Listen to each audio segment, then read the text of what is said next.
اچھا جی، اب میں آتا ہوں جی محرم میں دسترخوان وسیع کرنا کیسا ہے.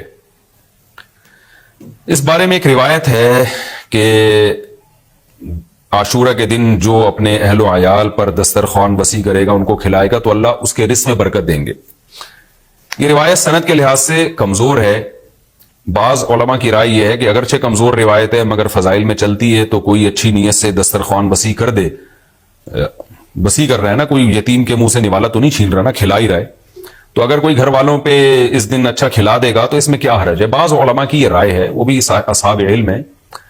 لیکن بندہ ایک کو ہمیشہ سے ایک اشکال رہا ہے کہ جب ایک بالکل بے غبار صحیح حدیث ہمارے سامنے موجود ہے تو اس کے مقابلے میں ایسی کمزور روایت کو ہم کس بیس پہ ترجیح دے سکتے ہیں. ہمارے سامنے جو بے غبار اور بالکل مستند حدیث ہے، جس کی سند پہ کوئی کلام نہیں ہے، وہ ہے روزہ. عاشورہ کے دن روزہ رکھنا چاہیے. روزہ اور دسترخوان آپس میں جمع نہیں ہو سکتے. یعنی عاشورہ کے دن جب آپ دسترخوان وسیع کریں گے تو روزہ کیسے رکھیں گے؟ تو بعض لوگوں نے یہ تعویل کی ہے کہ افطاری میں کر لیں آپ. تو افطاری میں تو 10 تاریخ نہیں رہے گی نا، 11 شروع ہو جائے گی، وہ تو 11 محرم ہو جائے گی. بعض لوگوں نے یہ کہا کہ جی 9 محرم کو جب سورج غروب ہو تو عاشورہ کی رات کو دسترخوان وسیع کر لیں. تو حدیث کے ظاہر سے تو عاشورہ کا دن معلوم ہوتا ہے کہ جب عاشورہ والا دن شروع ہو چکا ہو، یعنی صبح صادق کے بعد. یعنی حدیث میں تکلفات کرنے پڑ رہے ہیں، اس کی تعویلات کرنی پڑ رہی ہیں.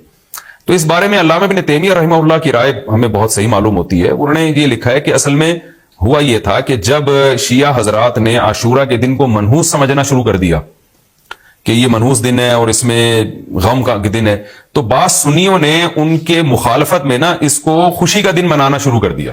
یعنی ہوتا ہے نا، آپ کسی کی مخالفت میں حد سے تجاوز کرتے ہیں، تو انہوں نے خوشی کے دن کے لیے اس میں کھانے پینے کی روایتیں گڑھ لی، کھاؤ پیو کھلاؤ پلاؤ، تاکہ بالکل ان کی مخالفت ہو. تو حقیقت یہی معلوم ہوتا ہے کہ چونکہ صحیح حدیث میں روزے کا تذکرہ ملتا ہے اور روزہ اور کھلانا پلانا جمع نہیں ہو سکتے. اگر یہ جو دوسری عاشورہ کے میں کھانا کھلانے والی حدیث بھی بالکل بے غبار اور مستند ہوتی نا، تو ہم دونوں کو جمع کر کے تعویلات کر لیتے کہ جی افطار میں کھلا دو اور سارا دن روزہ رکھو، یا نابالغ بچوں کو دن میں کھلا دو اور بڑوں کو روزہ رکھوا دو. تو ہم تعویلات کرتے اگر یہ اسی ٹکر کی حدیث ہوتی. لیکن یہ کمزور حدیث ہے، تو اس کو اتنی صحیح مستند روایت کے مقابلے میں ہم کیسے لا سکتے ہیں؟ تو وہ ابن تیمیہ رحمہ اللہ کی بات کافی معقول معلوم ہوتی ہے کہ بعض شامی لوگوں نے یہ روایت کو گڑھا ہے صرف شیعہ لوگوں کی دشمنی اور مخالفت میں، کہ اس کو خوشی کا دن. تو عاشورہ کا دن تو نہ غم کا دن ہے نہ خوشی کا دن ہے، عبادت کا مقدس دن ضرور ہے، تو برکت کا دن ضرور ہے. تو اس لیے اس میں صحیح بات یہی معلوم ہوتی ہے کہ یہ کھلانا پلانا والا جو روایت ہے یہ ہمیں صحیح معلوم نہیں ہوتی. روزہ رکھیں، اور افطاری میں تو ویسے ہی دسترخوان وسیع کرنا چاہیے. افطاری میں سموسے پکوڑے جلیبیاں بچوں کو کھلائیں تاکہ ان کو روزہ رکھنے کی اور زیادہ حوصلہ افزائی ہو. تو اس لیے ہماری رائے اس میں یہی ہے کہ عاشورہ کے دن بس روزہ ہی کی فضیلت ہے، دسترخوان والی بات ہمیں ٹھیک معلوم نہیں ہوتی. کیونکہ اس کے مقابلے میں جو ہے نا، دسترخوان والی حدیث کے مقابلے میں زیادہ صحیح حدیث ہے جو روزہ تو کھانا پینے سے اجتناب کا نام ہے، اور افطاری میں تو ویسے ہی آدمی کھا لیتا ہے، وہ اس کے لیے پھر ضرورت نہیں ہے الگ سے ہمیں کسی روایت کی. اچھا بھائی، اور بھی محرم کے حوالے سے لوگ سوال پوچھتے ہیں. کالے کپڑے بھی ہو گئے، اور کیا رہ گیا بھائی؟ حلیم رہ گیا. حلیم محرم میں حلیم بھی بناتے ہیں لوگ، تو بے اصل چیز ہے، بدعت ہے. کوئی ثواب سمجھ کے کریں گے، بدعت ہے. بعض لوگ کہتے ہیں ہم ثواب سمجھ کے نہیں کر رہے، ویسے ہی سب بنا رہے ہیں تو ہم بھی بنا رہے ہیں. تو بدعت کی تائید تو ہو رہی ہے نا. پورا سال پڑا ہے حلیم کھانے کے لیے، آپ کو کیا مصیبت ہے کہ آپ محرم میں دیکھ پکائیں؟ پورے سال کیوں نہیں پکا رہے تھے آپ؟ تو جب ایک رسم معاشرے میں غلط رسم پھیل جاتی ہے تو اس کا بائیکاٹ کرنا چاہیے. تو آپ نہ بنائیں، کسی اور مہینے میں بنا لیں آپ.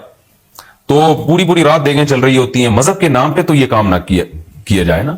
اور جو لوگ کہتے ہیں مذہب کے نام پہ نہیں کر رہے، ہم تو ویسے انٹرٹینمنٹ کر رہے ہیں، تو یار کسی اور دن کر لو بھائی. تم پورا سال پڑا ہوا ہے نا، ہم نے کب کہا ہے کہ آپ دیگیں نہ پکائیں؟ آپ پکائیں، پوری رات گھوٹے لگائیں اس میں، کسی اور دن کر لیں آپ. تو اس لیے اسلام کو بچائیں خرافات سے. اسلام کو ہمارے ذمے ہے کہ اسلام وہی ہے جو نبی لے کر آئے. الیوم اکملت لکم دینکم واتممت علیکم نعمتی ورضیت لکم الاسلام دینا. اللہ کہتے ہیں آج کے دن میں نے دین مکمل کر دیا. جب یہ آیتیں نبی پہ نازل ہو گئیں تو اس میں حلیم نہیں تھا، محرم کا حلیم. تو دین مکمل ہو چکا، اس کو رہنے دیں آپ. اور پھر وہی ہے کہ جب آپ روزہ رکھیں گے تو حلیم کھائیں گے کس وقت؟ رات کو آپ کھائیں گے تو رات کو تو ویسے ہی کم کھانا چاہیے. سونے کے لیے اللہ نے رات بنائی ہے، کھانے پینے کے لیے تھوڑی بنائی ہے رات. دن میں آپ نے روزہ رکھنا ہے، تو یہ روزے سے بھی میچ نہیں کر رہا یہ جو حلیم ہے نا. اس لیے اس سے اجتناب کریں، اوائڈ کریں. جو گلی کے لوڑے لپاڑے بنا رہے ہوتے ہیں ان کو محبت سے سمجھا دیں، یار اگلے دن بنا لو. باز آ جائے ٹھیک ہے، نہیں تو پھر نکل لیں آپ پتلی گلی سے، الجھے نہیں لوگوں سے.